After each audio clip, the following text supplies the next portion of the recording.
Good morning. We'll start in just a few minutes. I want to make sure everybody's ready. If there's anyone not ready, if you'll let me know.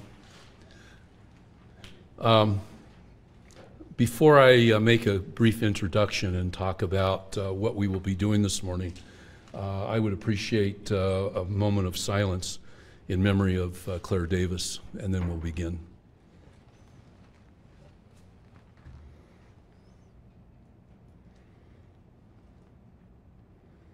Thank you.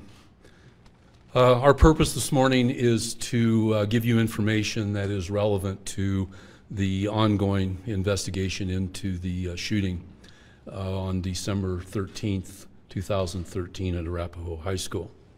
I want to make sure that you understand very clearly that this is an ongoing investigation. And because it's an ongoing investigation, there are a variety of issues and documents and material that we are not prepared, nor will we be prepared to release or discuss, as this is an ongoing investigation. As I've mentioned to you all from the very beginning of this incident, we are involved in a very complex and detailed investigation, and we will conduct our responsibilities professionally and thoroughly. Our investigation will be conducted properly, and it will be done right. It will not necessarily be done quick. And that consistently becomes one of our principles regarding this matter.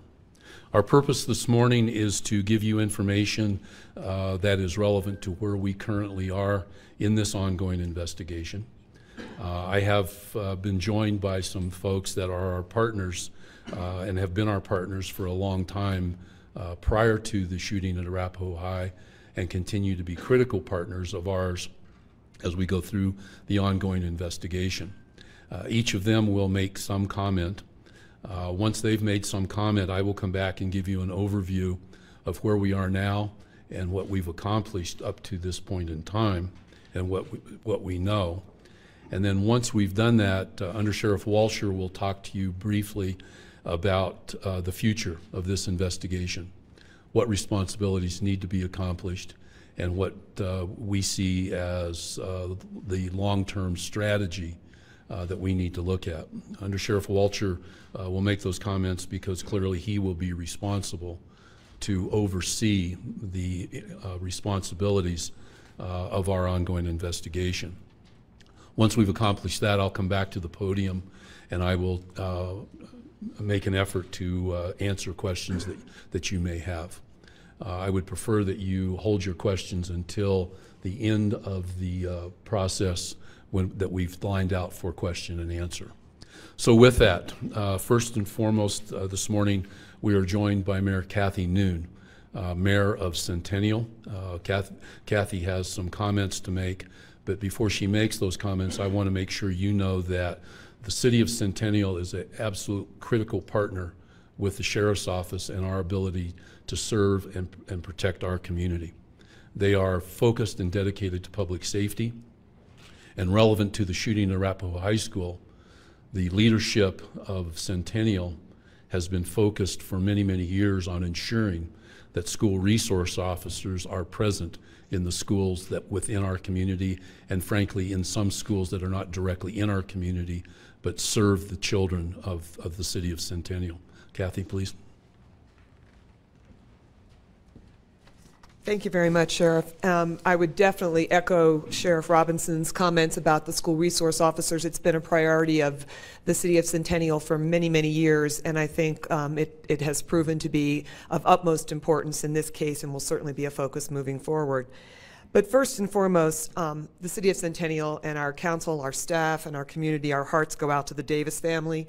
Their loss has profoundly touched our community, and we appreciate the opportunity that we're going to have to gather and celebrate Claire at Wednesday's memorial. So that's going to be healing, I think, for a number of us. Centennial is a family community. With that, it's a family of first responders. It's a family of schools, neighborhoods, businesses, churches. On December 13th, those families came together in a big way to support our community and to provide Arapahoe High School and each other with comfort, support, and safety. In the days since, we've continued that support.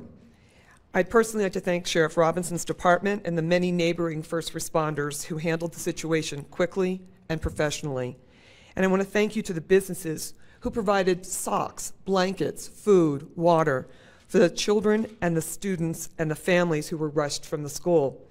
And we want to thank the churches and the schools nearby who provided a safe haven for those families. We also want to thank the citizens and the residents of Centennial and beyond who have been there for us in our time of need, and I'm sure will continue to be so as we move forward. Thank you all very much for your time, and we appreciate how you've supported our community. Thank you. Thank you, Mayor. The next speaker is Tom Ravenel.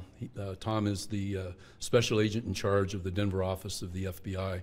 FBI is a critical partner to our ability at the Sheriff's Office to continue to keep our communities safe, and have been an absolute critical partner in the investigation from the very, very beginning of the shooting at Arapahoe High School. Tom, thank you for joining us. Thank you, Sheriff Robinson. On behalf of the FBI, I'd like to first offer my deepest condolences to the family and the friends of Claire Davis. I'm also very mindful of the toll that a tragic event like this can take on the faculty, the students, and the parents of Arapahoe High School and the community as a whole. On December 13th, the FBI did respond and provided support to state and local law enforcement. That's what we do. Unless it's on a federal piece of property, it's primarily a state and local event. And we provided response at the time of the incident and afterwards in the way of investigative support. We also commit to helping state and local law enforcement and school districts, higher education establishments, and private industry in preparing for incidents like this. There's a national program that we support with the Department of Homeland Security. It basically prepares people for this. It's called, there's 3 words to remember: run, hide, and fight. And that's what you do in an incident like this. If you can, get out of the building, get away from the building, then call 911.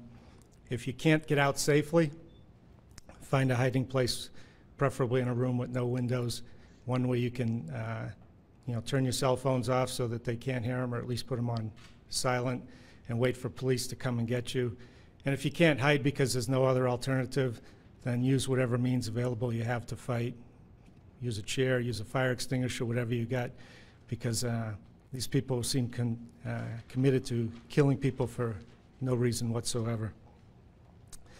We also like to encourage people to continue to do as much as they can to speak up about people they have concerns about that they think might be a problem, and tell a law enforcement official, tell a teacher, tell a boss, so that somebody can maybe do an assessment of this person beforehand and maybe prevent a tragedy from happening. Again, my heart goes out to the Davis family, and we can only hope that Claire's life will be an inspiration for all of us to work more diligently to try and prevent incidents like this in the future. Thank you very much. Thank you. Next, we're joined by Executive Director James Davis of the Colorado Department of Public Safety. Resources from the Department of Public Safety were absolutely critical to our first response on December 13th, and continue to be absolutely important to our ability to conduct our responsibilities related to the ongoing investigation. Resources from the Colorado State Patrol, Colorado Bureau of Investigation, as well as a variety of other divisions that are that report to Executive Director Davis, were and continue to be critical to our ability. Executive Director, thank you. Good morning. First, I'd like to echo the sentiments already expressed concerning the extraordinary grief suffered by the family and friends of Claire Davis.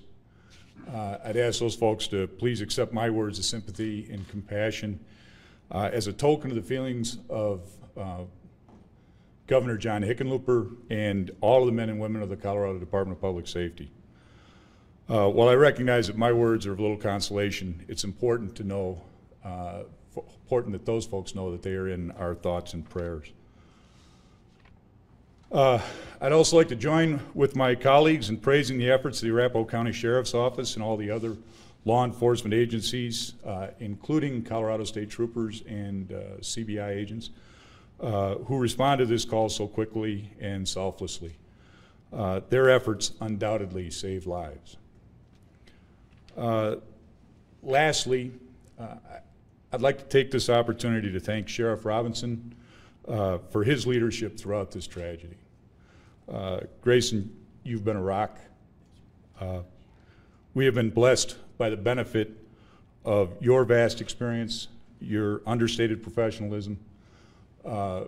It has been a personal honor for me to have served with you, and I just want to say that the people of this county and this state owe you a great debt, and we will greatly miss you when you retire. Thank you, sir.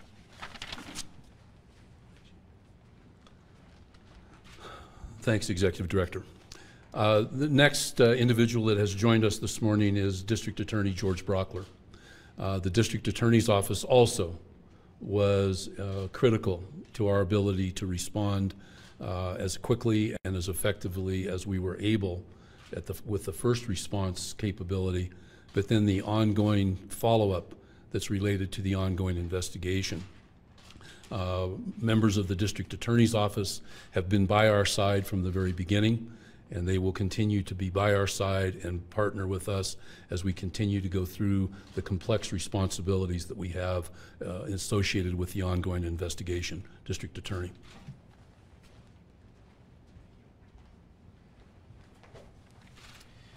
This one hits close to home for me. I think you try to take to heart anything like this that would occur in your jurisdiction, but this one is awfully close to where I live. This is also a place where I have close friends and even family who have loved ones that go here. So this one is important for us on a lot of different levels to get right, but for me personally, it's important that we take this slow, methodically, and make sure we get all the questions answered. Our role as the District Attorney's Office here in this is to provide support to the lead investigating agency. That's obviously the Arapahoe County Sheriff's Office, and they're doing a fantastic job at that. That support can come in a lot of different forms. Up to now, it has been largely the tip of the spear for our office has been Clinton McKenzie, who's a chief deputy of mine who sits a few rows back, and that has been to provide the legal advice and support in terms of obtaining warrants. We have obtained, I think, somewhere in the neighborhood of close to a dozen warrants. We expect there to be a significant number more, and they're for all the things that you can imagine that we'd want to have access to that you can't just go in and grab. That's one part of what we do. The other part of what we do is to take the information that the Sheriff's Office discovers and apply that to our existing body of law to determine whether or not there is any criminal liability here that should attach. We are far too early in this process to definitively say one way or the other on a lot of different issues. But let me tell you the ones I think that the public obviously wants to have answers to and where we're at least from our analysis. I think one of the obvious questions that anyone in the public would have is, was this firearm that was used, was it obtained lawfully by the murderer? I think another question that people are going to have is there any other potential liability that would attach to someone being an accomplice or a conspirator? And then there are the other questions that may be less legal but also impactful from the standpoint of wanting to know what happened here and why it happened. And those questions revolve around any issues related to, did anyone else know but fail to take action or fail to report? Was there any mental health issues on board? Were there any other telltale signs of this that needed to be addressed? I can say with certainty, other than the gun issue, all of those other questions have yet to be definitively answered because of how broad and detailed and painstakingly meticulous this investigation has taken this approach, and I appreciate that. As the gun is concerned, I can tell you based on the information that we've been provided, that we say with a high degree of confidence, there's absolutely nothing to suggest other than that this particular shotgun was obtained lawfully by the murderer in this case. For those of you that have worked with me over the last year that I've been in office, and I think for those of you that have worked with the sheriff over the last 42 years he's been in law enforcement, you know that we are each committed to the idea of transparency and the idea of getting the most appropriate information possible out to the public. I still believe in that, but I will tell you, given the latest information that we have and what I know needs to be done, it has been my strong suggestion to the sheriff, and I think he agrees mutually, and I think he believes this too, that we're not at a place right now to be unsealing affidavits for search warrants. We are not at a place to be disclosing any other physical materials or evidence that have been obtained. That's for some other date down the road. I too am completely confident in the sheriff's office in the way that they've approached this. Obviously, you have a sheriff's sheriff at the helm here running the show.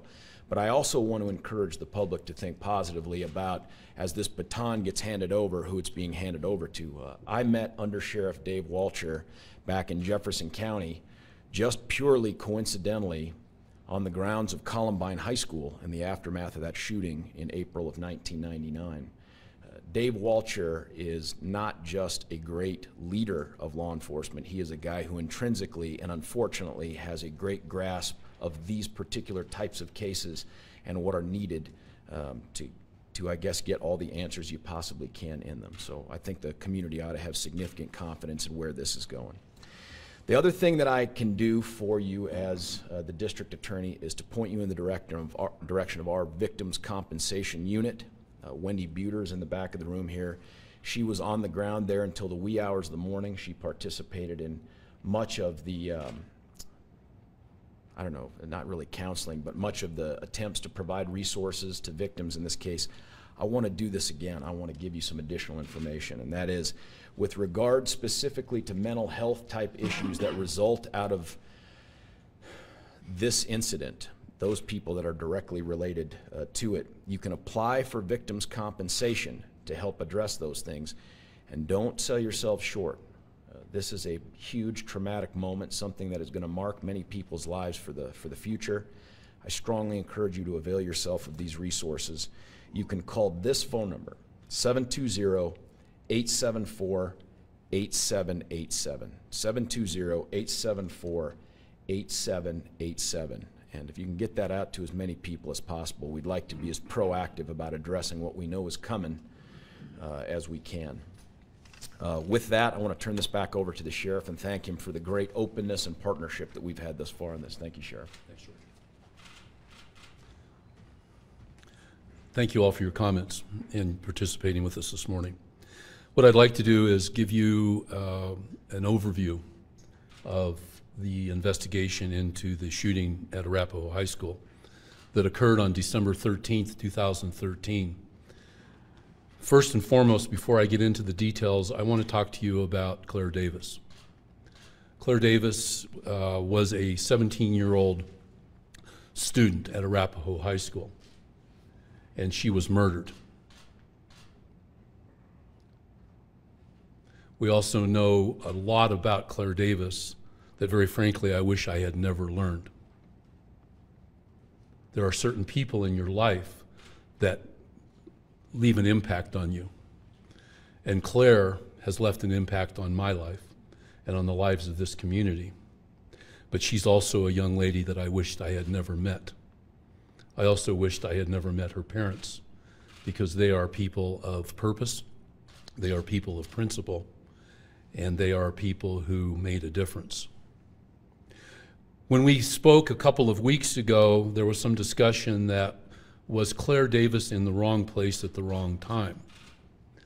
I will tell you that on December 13th, 2013, shortly after 12:30 p.m., Claire Davis was exactly where she had the right to be. Claire Davis was at her school. Claire Davis was very much engaged in the responsibility and process of preparing herself for her future. But along with preparing herself for her future, she was a young lady that supported other students that were preparing themselves for their future. Futures of purpose, futures of principle, and futures that would have made a difference.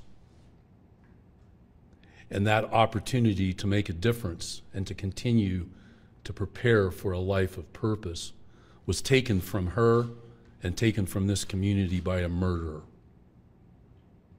There is no question that the individual that entered that school armed is a murderer.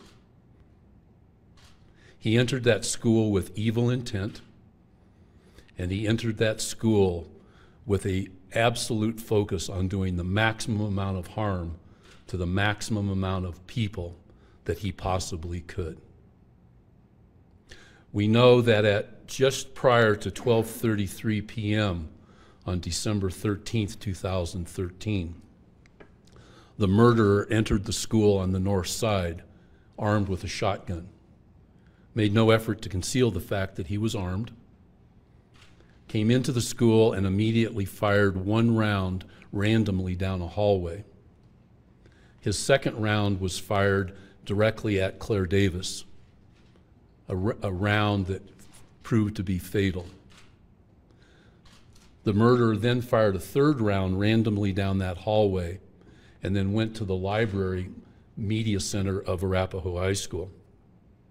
The library and media center of Arapahoe High School is located on the north central portion of the school facility, in the immediate area that he entered into a doorway.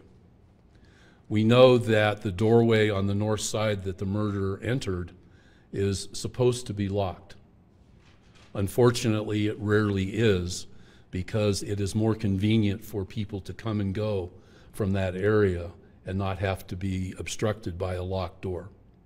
The door that he entered was not secured on December 13th. He entered without any obstruction. When he entered the library area of the school, he fired one round into the immediate area of the offices of the individual that was the librarian and speech coach. Then went to the central portion of the library and ignited a Molotov cocktail. The ignition of the Molotov cocktail had the effect that it was designed for. Created an immediate fire and burnt 4 bookshelves with the books enclosed. Created a large amount of smoke and fire, which initiated the fire alarm in the school immediately. The murderer then fired a 5th round and then went to the back portion of the school and took his own life with a single gunshot wound to the head. We also now know that that entire process that I just explained to you took less than 1 minute and 20 seconds. From the time the murderer entered the school until his body was lying on the floor of the library was less than 1 minute and 20 seconds. In that time frame, as the murderer entered the school and fired the first round, a janitor announced a school lockdown. Immediately, students, faculty, and staff went to their designated classrooms and locked themselves into those classrooms. The fact that the lockdown protocols were implemented as quickly as they were is absolutely a critical element to the fact that we don't have additional injury or death in this situation. Students and faculty and staff responded to the lockdown exactly as they were trained to do and exactly as they were instructed to do. As the lockdown was being implemented, School Resource Officer James Enyart and an unarmed school security guard, Rod Mahler, both ran to the library.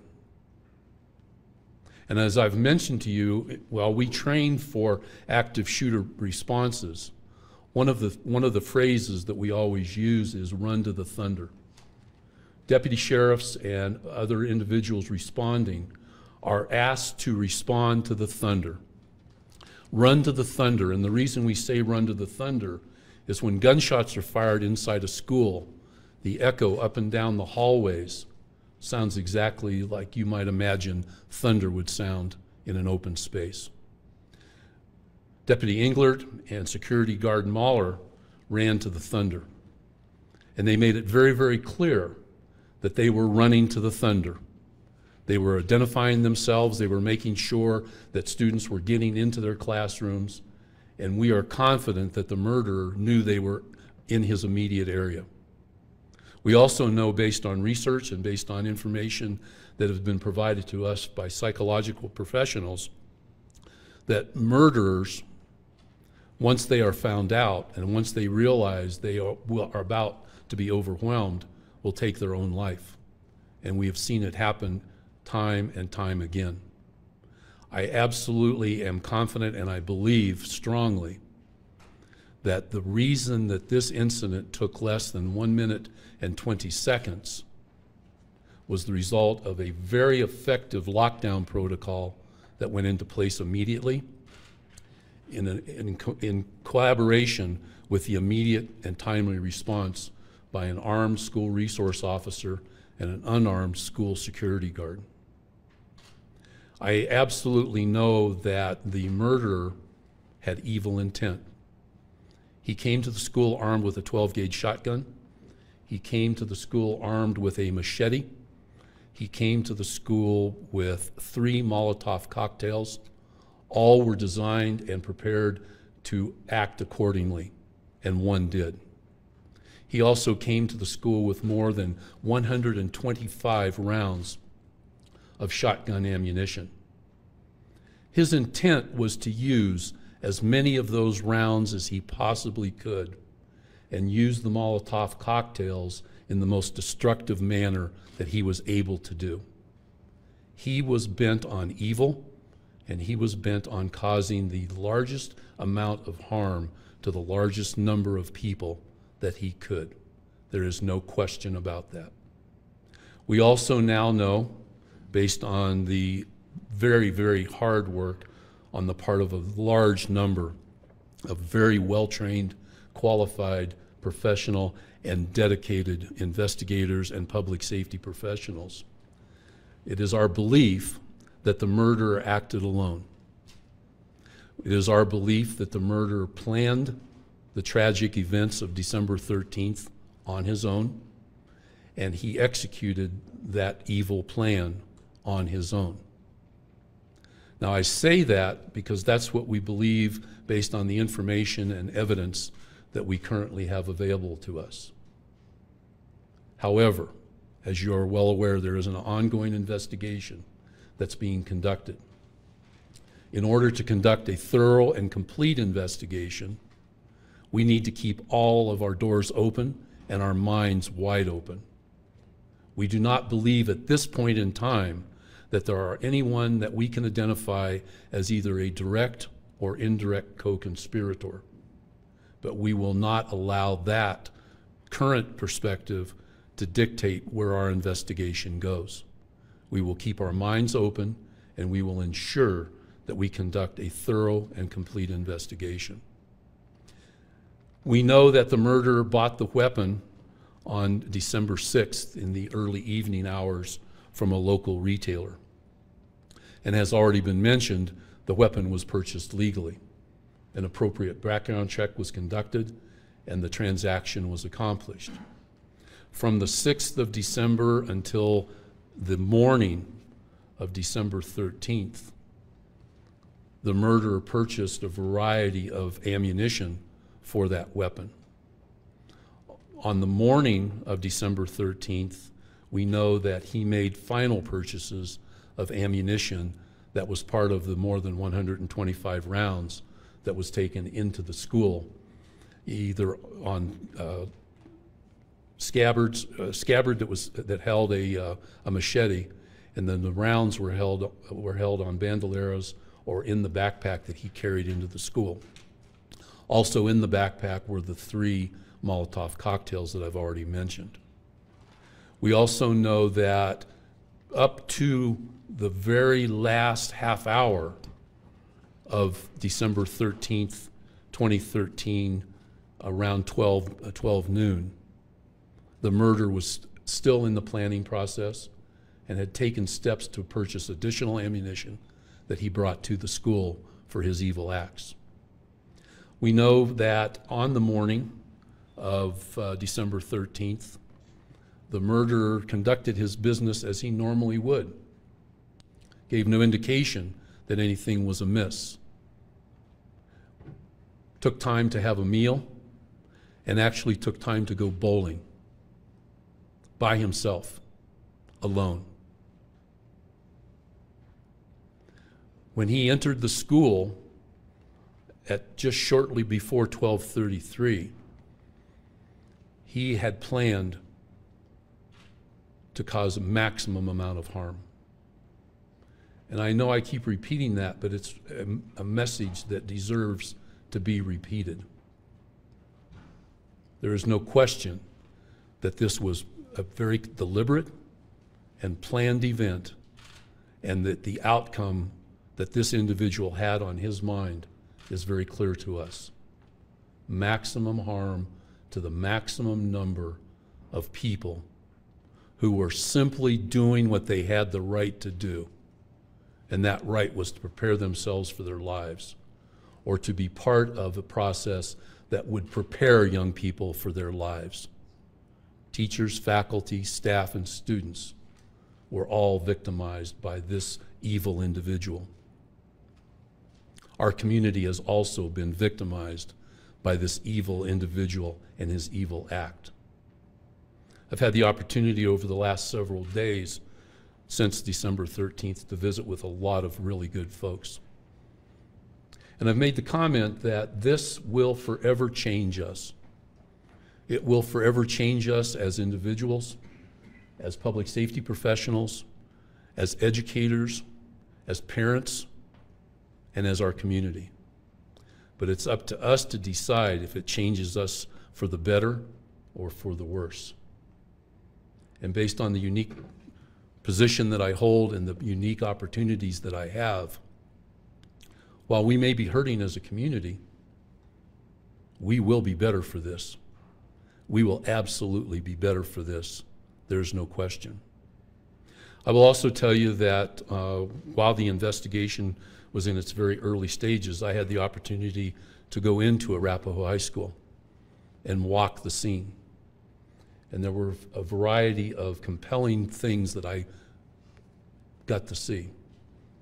One of the things that I saw in every classroom were backpacks, laptop computers, cell phones, pencils and pads laying exactly where they were left at about 12:33 p.m. on December 13th. And when I first saw those, it struck me how sad. What a terrible thing to see. And then I immediately thought to myself, maybe not. Maybe this is something that we should celebrate. Because those things that were left on the desks, the backpacks, the computers, the cell phones, that prior to 12:30 p.m. on December 13th, 2013, were things that were absolutely important to the students, to the faculty, and to the staff. But they remained at the school. Time stood still. But the one thing that wasn't there was the things that are the very most important. The things that were no longer in the school were those individuals that are the most important: the students, faculty, and staff. So at 12:30, a cell phone or a backpack was important. At 12:34, individuals were important. And the things that were important were no longer in that school. And they were no longer in that school because an active shooter protocol that has been trained and exercised was implemented effectively and efficiently, and a lockdown protocol that had been trained and had been exercised in that particular school just weeks before the shooting were applied effectively and efficiently. Lives were saved. People were safer because they did the right thing. You all also know that it took us a bit of time to evacuate the school. The lockdown went into effect at 12:33. By about 2:47 p.m. on December 13th, 2013, we had evacuated safely more than 2,200 people. But we did it deliberately, we did it in a well-planned manner, and not one individual suffered any injury while we were evacuating them. We took our time to search the school and make sure there were no other murderers in the school. We took our time to make sure that the students in each of those classrooms were safe. Because in the classroom, under a lockdown protocol, when deputy sheriffs and police officers are searching a building, those students and staff are most safe. And those students and staff understood that. They took the time to be safe and support one another in those classrooms. But by 2:47, we had evacuated the entire school. We did it safely. And shortly after 5 p.m. on Friday the 13th, we had accounted for every student and we had reunited them with their family. Those are the things we know. This is an ongoing investigation. We will be transparent, but we will be transparent within the confines of our responsibility to conduct a complete and thorough investigation of this very complex matter. I can assure you of that. I'd ask Under Sheriff Walsher to come up and talk with you about where we go, what our future responsibilities are, and then I will come back for questions and answers. Under Sheriff. Thank you, Sheriff. I'm Dave Walsher. I'm the Undersheriff for the Arapahoe County Sheriff's Office. First and foremost, my thoughts and prayers have absolutely been with the Davis family, all their family and friends, and the Arapahoe community. And I do want to thank our guests that are here today for their continued support and assistance to the Arapahoe County Sheriff's Office over the past several weeks. As we move forward in 2014 and what I foresee as will be my responsibility, I do want to discuss a few things with you. First, I do want to reiterate and add to what the sheriff has said. This is an ongoing investigation, and it will be thorough and it will be complete, period. We have to do everything that we can to ensure we look at every aspect of this investigation, and you have my guarantee we will do that. That being said, it also takes highly qualified, experienced individuals to conduct this investigation. We have those individuals in place, and it will be thorough. And I just want to make that one additional point, as the sheriff has said. Secondly, on Saturday, December 14th, the sheriff and I were in Arapahoe High School, and we were discussing and concluded that we were going to bring in some independent third party or potentially a group of individuals to conduct a review and analysis of our response to Arapahoe High School on December 13th. The third party or individuals that will do this review for the Arapahoe County Sheriff's Office have not been identified at this time. Generally, any review of this sort would include a determination of what went well and why, and lessons learned. In this specific case, and in my opinion, the review and analysis should include, but certainly will not be limited to, the following items: a detailed description of this tragedy, an exact timeline, the Arapahoe County Sheriff's Office initial response, the incident command system, and the roles and responsibilities in that system as they were applied in this case, the response by additional law enforcement agencies, fire personnel, and emergency medical services, communications, public information, victim advocacy, the crime scene and the security and processing of that scene, the investigation and reporting and chronological summary of the entire thing, the impact, and this is important, the impact of prior training, preparation, and planning, and the Arapahoe County Sheriff's Office policy and procedure related to this response. I am very, very confident that as a result of the heroic efforts of our employees on that day and the employees in that school, many, many lives were saved. We are compelled, though, to look at everything we had done on December 13th prior to as far as planning and training, and after the fact to see what lessons we have learned. At this time, we do not have an accurate sense of the time it will take to complete our investigation, and in turn, the review and analysis that will be done. As soon as we have details on the completed investigation, and as well as that review and analysis, we will share details that are appropriate to be released. And lastly, I would just like to say, we live and work in this community, and we'll never forget Claire Davis. But we do have an obligation to be resilient and recover from this in the best manner possible, and we will attempt to do that. We want to work with the community and be absolutely the best community we are. We live in a wonderful community, and we need to come back from this and be resilient. But we will never forget Claire Davis. Sheriff? Thank you, Under Sheriff. Before I open the floor for questions and answers, there's one additional comment that I would like to make. And that is, I have recognized our partners. And clearly, I will never be able to recognize one-on-one each of the responders and each of the individuals that have been part of this investigation. But I have recognized our key partners. And again, I am grateful and I am blessed for those relationships. There's one other partner that I would like to recognize, and that's each of you in the media.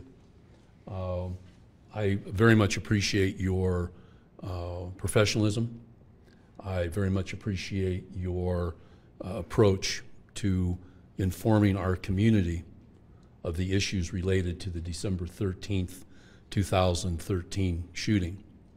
I very much appreciate each and every one of your approach and your support that you've provided us and the collaboration that you've demonstrated. Not that I didn't expect it, because that's how we've conducted our business as partners over the years. And I understand you have a job to do and we have a job to do, but across the board we've been all able to do our job effectively and appropriately because we've respected one another and we've understood each other's roles. And I want to make sure you understand that I am grateful to each member of the media.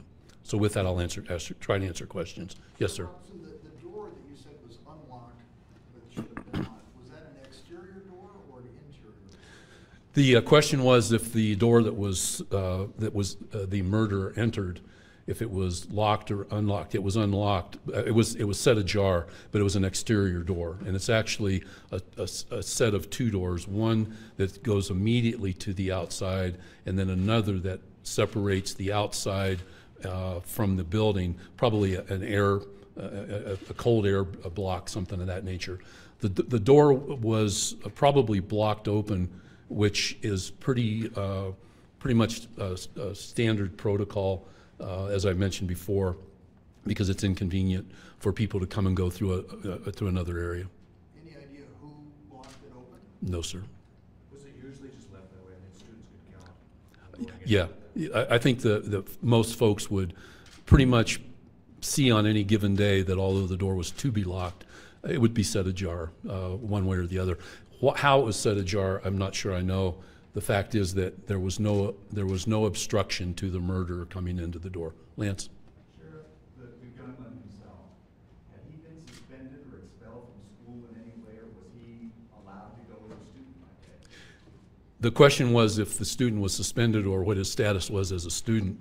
It is our understanding that the murderer was to be in classes that day, and he had no obstruction to him coming and going to his scheduled classes in any way, shape, or form. Anastasia.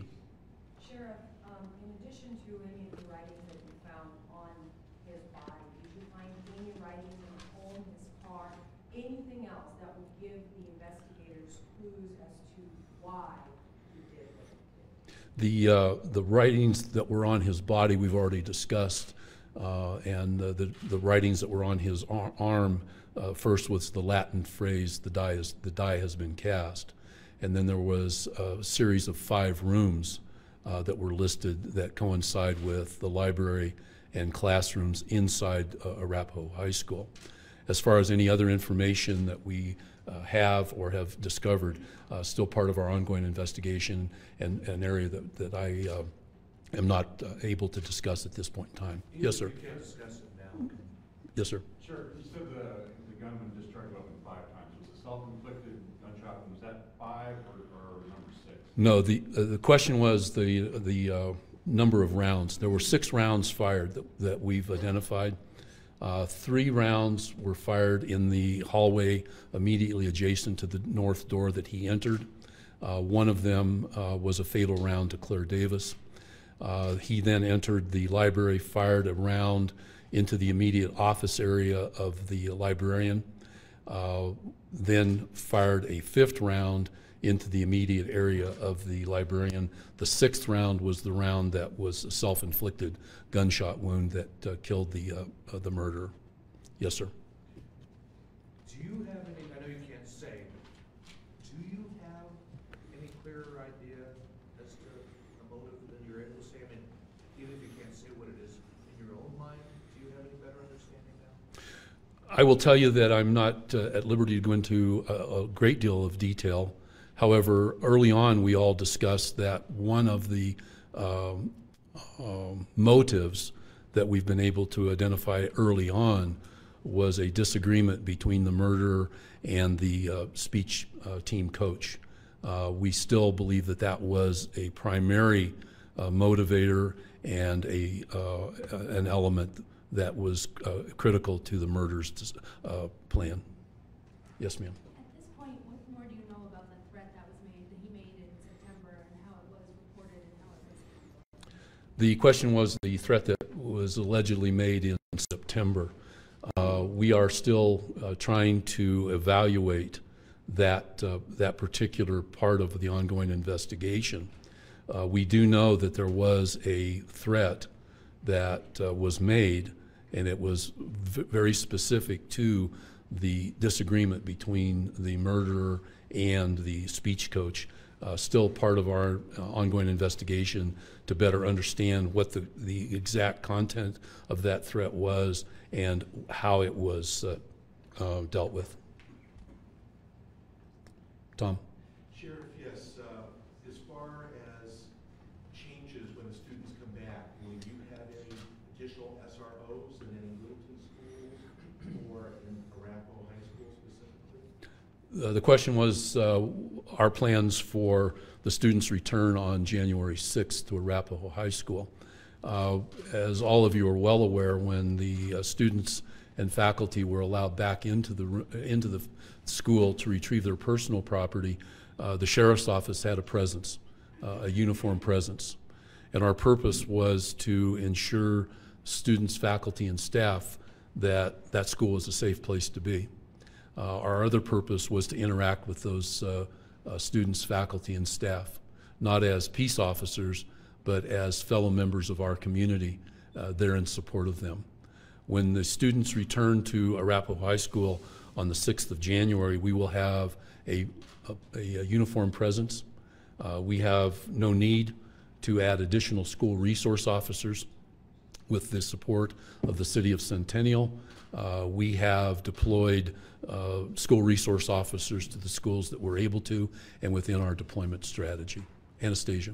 Sir, will the SRO who you hailed as a hero in this, is he going to be able to come back to work, or how is he doing after that? Question was in concern for our deputy, and I appreciate that question.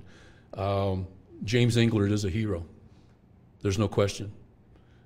James responded heroically, and he saved lives.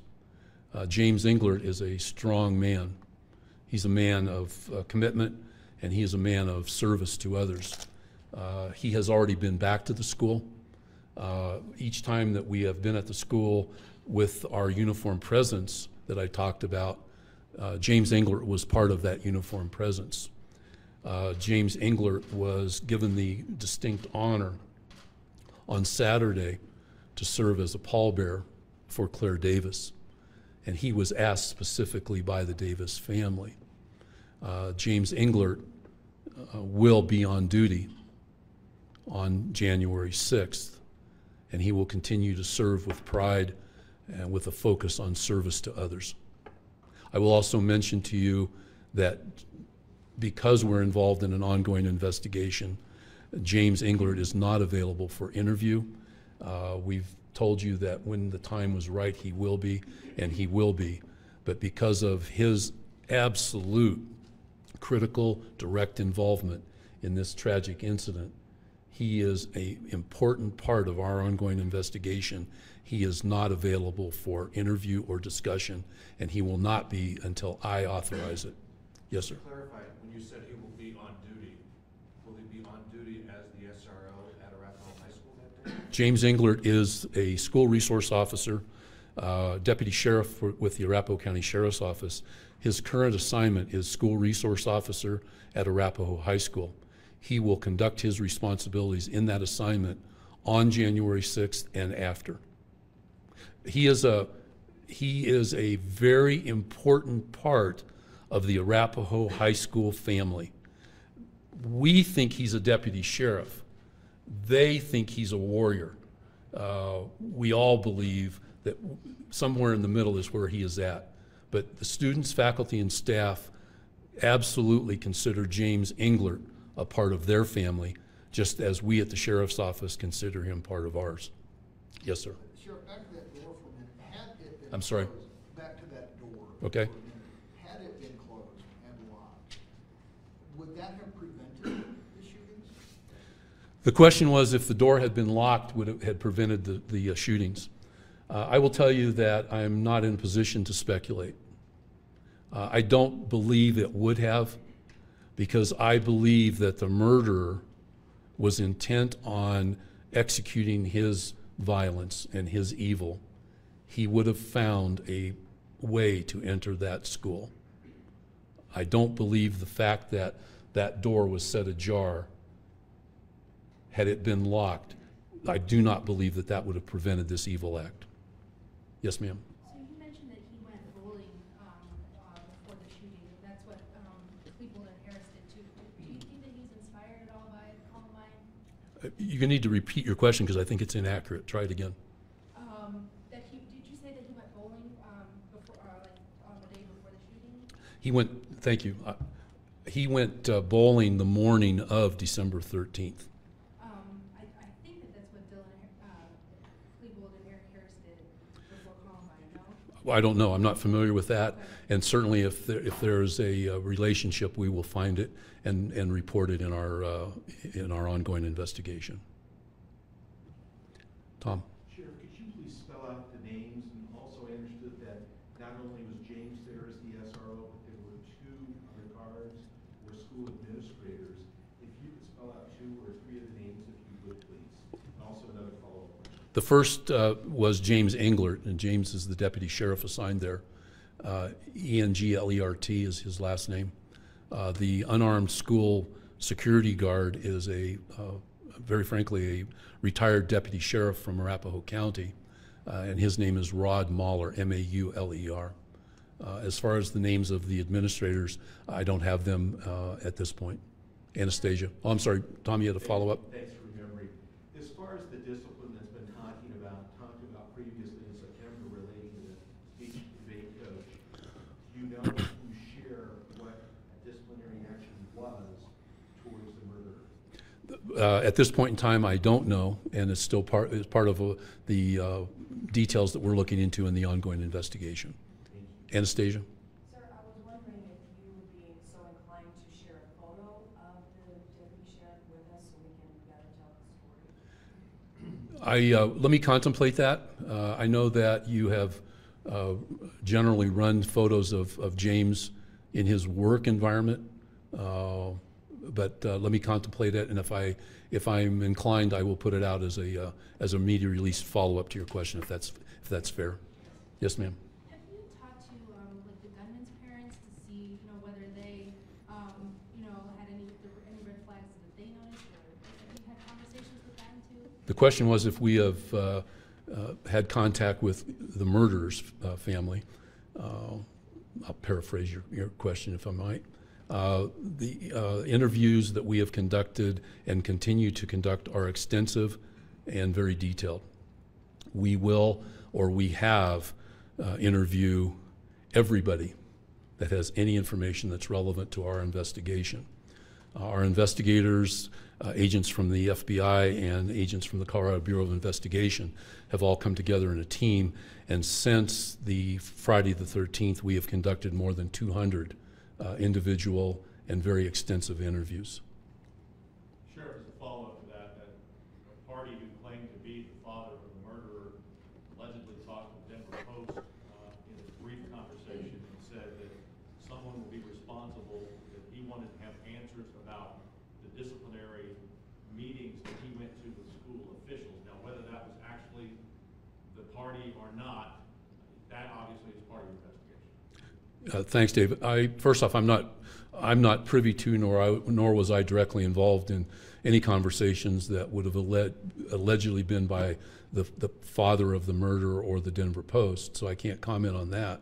But certainly, we will conduct a thorough and complete investigation, and that thorough and complete investigation will include every element of the incident itself and issues that may have led up to the incident.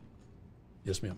Have you looked at the murderer's computer? And if so, have you found any evidence that he viewed materials related to Columbine? The question was if we've looked at computers or other material of the murders, and I can tell you that we are conducting a thorough and complete investigation. Forensics across the board is part of our responsibility. Yes, sir. As he was firing randomly down the hallway, were the hallways empty, the corridors empty, or was there people in harm's way as he was doing this? Question was, when he fired the first random shot, if there were people in the immediate area.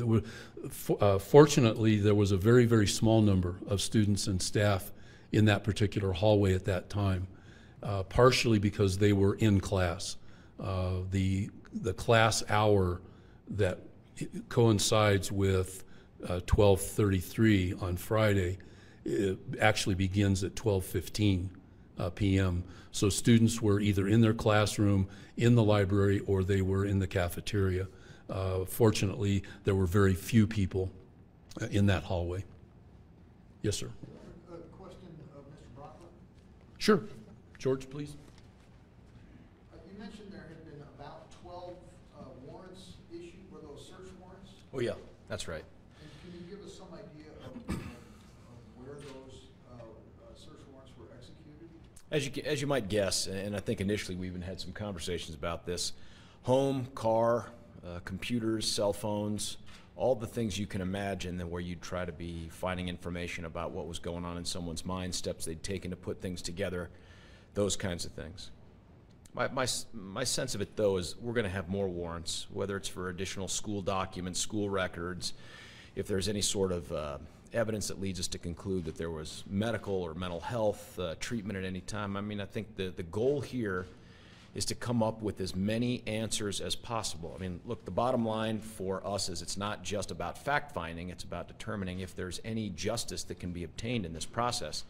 I think the unsatisfying possibility is that the outcome may be that there just simply isn't anything that we could do differently or could have done differently. I don't know that to be the answer. As the district attorney, my mind is on trying to get to the truth of it. As a father in this area and very close to that high school, I want to know that there was something that could have been done, even if there wasn't. That gives you some sense of control, some sense of ability to determine that if I send my kids off to school, they're going to be safe.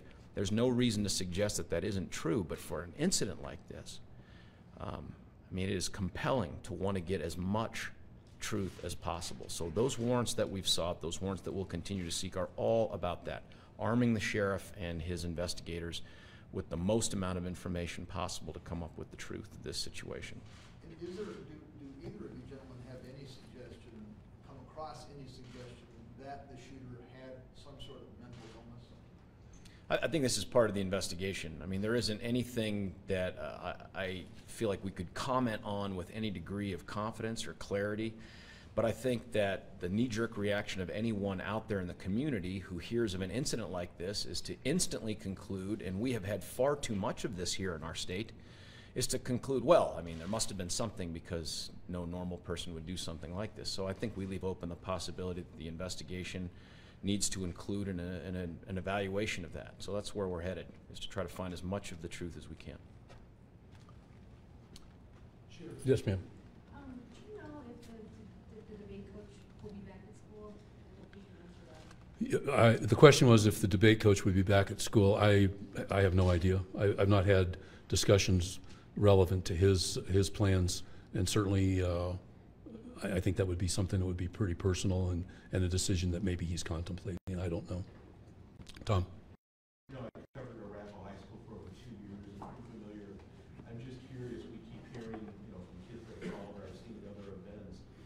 It's understood that Claire was most likely sitting on one of their park-like benches inside. Can you address that, where she was when she was shot, if appropriate, please? The question was where Claire was located at the time of the shooting. Right now, we know that Claire was in the immediate area of the hallways that go to the south, which is commonly referred to as the athletic hallway, and then the intersection that would be the hallway that would go to the east, directly to the cafeteria and past the library. She was in that immediate area. Was she sitting on the bench? I'm not going to discuss that. Yes, ma'am? Okay. Yes, ma'am. In the discussions that your deputies have had with the family members or anyone really of the shooter, the murderer, was there any indication that he was having problems from the family's end that we can discuss any kind of turmoil or they felt he was really struggling with something? Yeah, the question was if the murderer was having any struggles or difficulties. Certainly we will explore that in our ongoing investigation. We, again, will look at every piece of information that is relevant to the incident itself, as well as those matters that led up to the incident. Has his family indicated anything else? They've not to me, but still part of our ongoing investigation. Lance? Sheriff, did the murderer ever joke about doing something to that teacher or to that library? Not that I'm aware of. Yes, ma'am. I know you said this is under investigation, but do you know for sure at this point whether the threat that was made back in September was related to law enforcement? Do you know that for a fact at this point? I thought that's what you said in the past. The question was if the threat in September had any relevance or related to law enforcement officers. Was it reported to law enforcement? Okay. It was reported to law enforcement. And then what happened after that? Still part of our investigation. I will take about 3 more questions. Anastasia. For our planning and general communication with the view and public purposes, even though you probably can't put a time on how long an investigation like this could last, but what are your guesstimates? Are we looking at months, a year, more? The question was if I have a timeline of when the conclusion of this investigation will be released. And as the undersheriff has mentioned, clearly we don't know, and very frankly will not put a timeline on it. We have a large number of well-trained, very qualified, and very, very dedicated men and women conducting this investigation. As I've mentioned to you from the very beginning, this investigation will be done thoroughly, completely. It will be done right, not necessarily quick.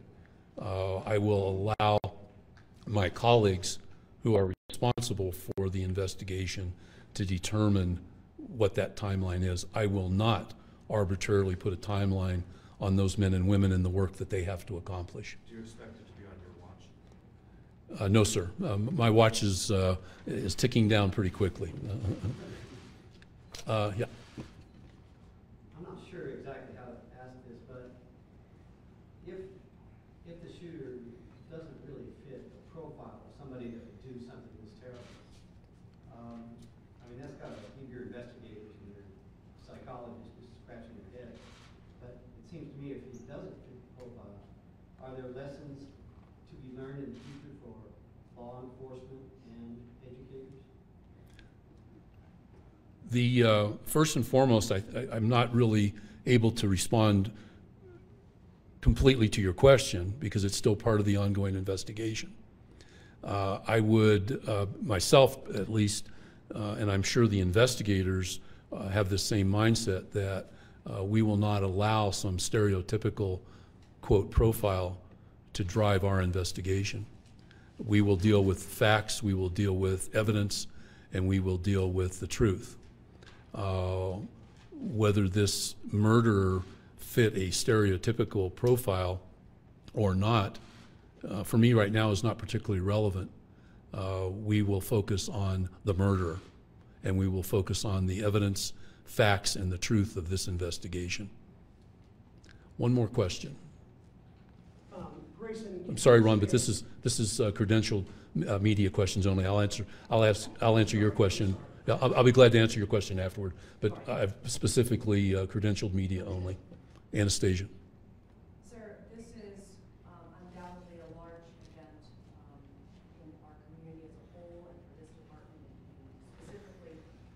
Talk to me about what this means for you. This is your hopefully last one big thing. What does it mean for you professionally and personally as you prepare to leave office after such a long and decorated career? First off, I can tell you from a professional perspective that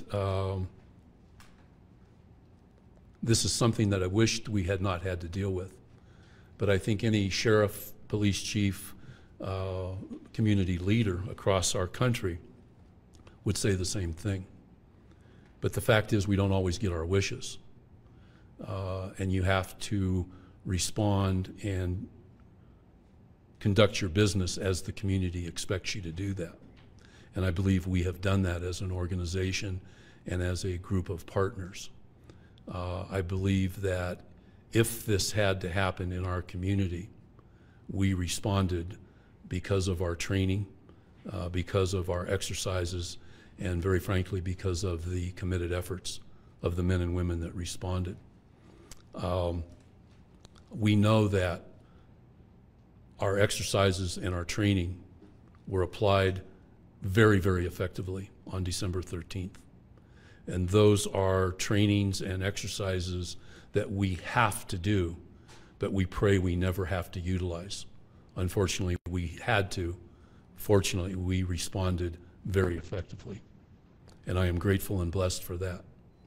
From a private and personal perspective, I will personally be forever touched by the death of Claire Davis. She, as I've mentioned, was a woman of purpose and principle.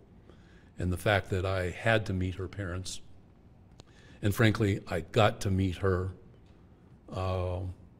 is a situation that is compelling and humbling, and a situation that will forever impact me personally as an individual. But I also am going to use it to motivate me to continue to be a pretty loud voice on a whole lot of issues. So that's where I'm at. One more question if there is one. Thank you all very much. Again, I want to repeat my gratefulness to all of you for your professionalism and the way you've worked with us through this and how you will continue to work with us. This is an ongoing investigation. I think you've probably heard that a couple of times. But I will tell you also that as we've tried to do, when information that is relevant to this investigation and that is of a need to know to the community, we will distribute that information as we've tried to throughout the investigation.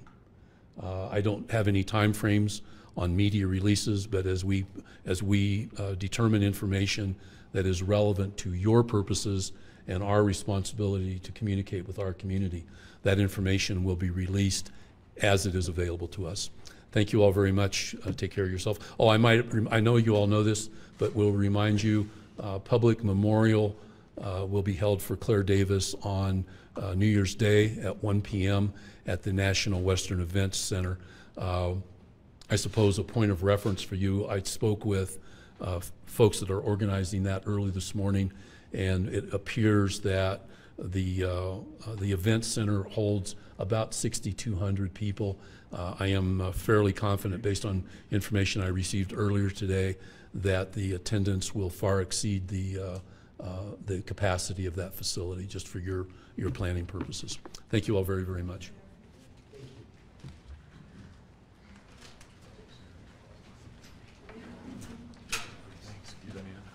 Got it.